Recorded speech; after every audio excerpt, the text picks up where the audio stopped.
नमस्कार, आप देख रहे हैं डीसी न्यूज इंडिया और मैं हूं आपके साथ दिव्या। तो आइए एक नजर डालते हैं अब तक की 10 बड़ी खबरों पर। तो 10 बड़ी खबरों में सबसे पहले बात करेंगे उत्तर प्रदेश की। उत्तर प्रदेश के गाजियाबाद में 3 नाबालिग बहनों की मौत के मामले में पुलिस जांच में चौंकाने वाले खुलासे सामने आए हैं। शनिवार को पुलिस ने बच्चियों के पिता चेतन से घंटों पूछताछ की, जिसमें उसने अपनी 3 शादियां और एक लिव इन पार्टनर की मौत की बात कबूली है। चेतन के अनुसार पहली पत्नी संतान न होने पर उसने साली से शादी की थी, जबकि अन्य रिश्ते अवैध संबंधों से जुड़े थे। जांच में सामने आया कि फ्लैट में 3 पत्नियां और 5 बच्चे रहते थे। पुलिस इस बात की पड़ताल कर रही है कि बच्चियों की पढ़ाई छुड़वाने की असली वजह क्या थी। घटना के वक्त परिजनों की भूमिका, गेट तोड़ने की कोशिश और पिता का मशहूरी न जाना कई सवाल खड़े कर रहा है। कमरे से मिले सुसाइड नोट में मोबाइल गेम का जिक्र है, जिससे पुलिस जांच का हिस्सा मान रही है। फिलहाल मामला बहुआयामी जांच के दायरे में है।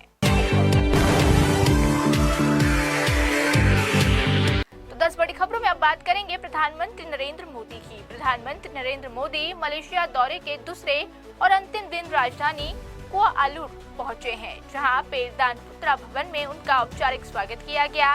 गार्ड ऑफ ऑनर भी दिया गया। प्रधानमंत्री मोदी ने स्वागत की समारोह की तस्वीरें सोशल मीडिया प्लेटफॉर्म एक्स पर साझा की हैं। इसके बाद पीएम मोदी और मलेशियाई प्रधानमंत्री अनवर इब्राहिम के बीच प्रतिनिधिमंडल स्तर की बातचीत की गई। दोनों देशों के बीच व्यापार, निवेश, रक्षा, सुरक्षा और सहयोग पर चर्चा हुई है। इस दौरान भारत मलेशिया के बीच कई अहम समझौता ज्ञापनों का आदान प्रदान किया गया है। प्रधानमंत्री ने कहा कि दोनों देशों की साझेदारी विश्वास और साझा आकांक्षाओं पर आधारित है। ये दौरा द्विपक्षीय संबंधों को और भी मजबूती देने की दिशा में अहम कदम माना जा रहा है। तब 10 बड़ी खबरों में बात करेंगे दिल्ली की। दिल्ली में बीजेपी सरकार के 1 साल पूरे होने पर आज बड़ा कार्यक्रम का आयोजन किया गया है। मुख्यमंत्री रेखा गुप्ता के नेतृत्व में 12 दिनों का मेगा प्लान तैयार किया गया। 8 से 20 फरवरी तक रोज अलग अलग विभागों के कार्यक्रम होंगे। रामलीला मैदान में 500 इलेक्ट्रिक बसों हरी झंडी दिखाई जाएगी। बीजेपी अध्यक्ष नितिन नवीन कार्यक्रम में मौजूद रहेंगे। सरकार का फोकस पर्यावरण संरक्षण और ट्रांसपोर्ट सुधार पर रहेगा। 21 फरवरी को सरकार का रिपोर्ट कार्ड जनता के सामने रखा जाएगा। विधायकों को अपने क्षेत्रों में जाकर सरकार के काम बताने के निर्देश दिए गए हैं।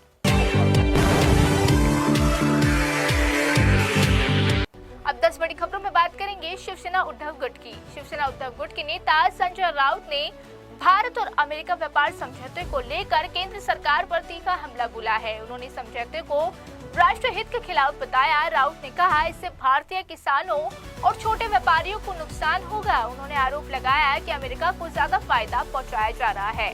राउत ने टैरिफ और आयात नीति को लेकर भी सवाल उठाए हैं। उन्होंने कहा कि भारतीय बाजार अमेरिकी उत्पादनों के लिए खोल दिया गया है। इस बयान के बाद ट्रेड डील पर सियासी घमासान तेज हो गया है। बीजेपी की ओर से जवाब मांगा गया है।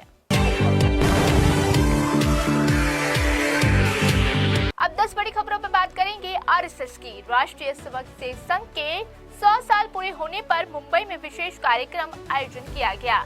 संघ प्रमुख मोहन भागवत ने कहा कि आरएसएस केवल समाज को जोड़ने का काम करता है। उन्होंने स्पष्ट किया कि संघ सरकार नहीं चलाता। भागवत ने कहा, संघ प्रमुख कोई भी बन सकता है, बशर्ते वह हिंदू हो। उन्होंने भारतीय भाषाओं के उपयोग पर जोर दिया। अंग्रेजी को आवश्यकता पड़ने पर भी इस्तेमाल करने की बात कही गई। उन्होंने जाति आधारित भेदभाव को खारिज किया और संघ के विचारों को सामाजिक एकता से जोड़ा।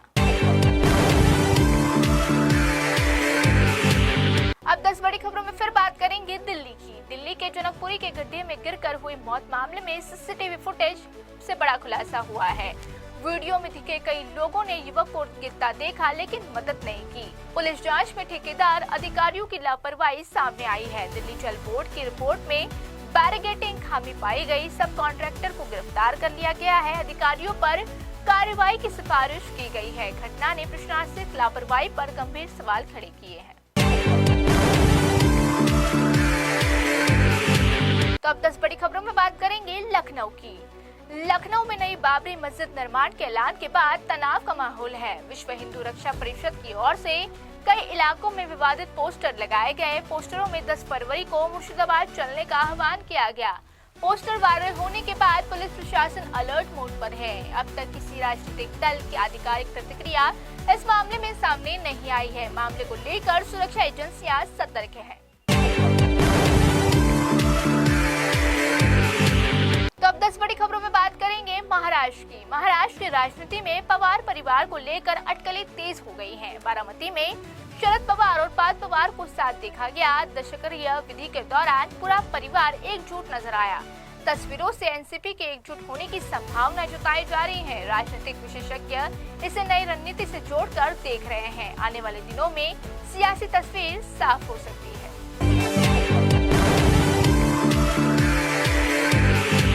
तो अब 10 बड़ी खबरों में बात करेंगे रूस की। रूस के बशकोर्तोस्तान में एक मेडिकल यूनिवर्सिटी हॉस्टल में चाकू से हमला किया गया है।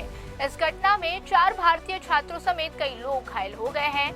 हमलावर 15 वर्षीय किशोर बताया जा रहा है। स्थानीय प्रशासन ने मामले की जांच शुरू कर दी है और घायलों को इलाज के लिए अस्पताल रेफर किया गया है। भारतीय छात्रों की सुरक्षा को लेकर ये गंभीर चिंता का विषय बन गया है।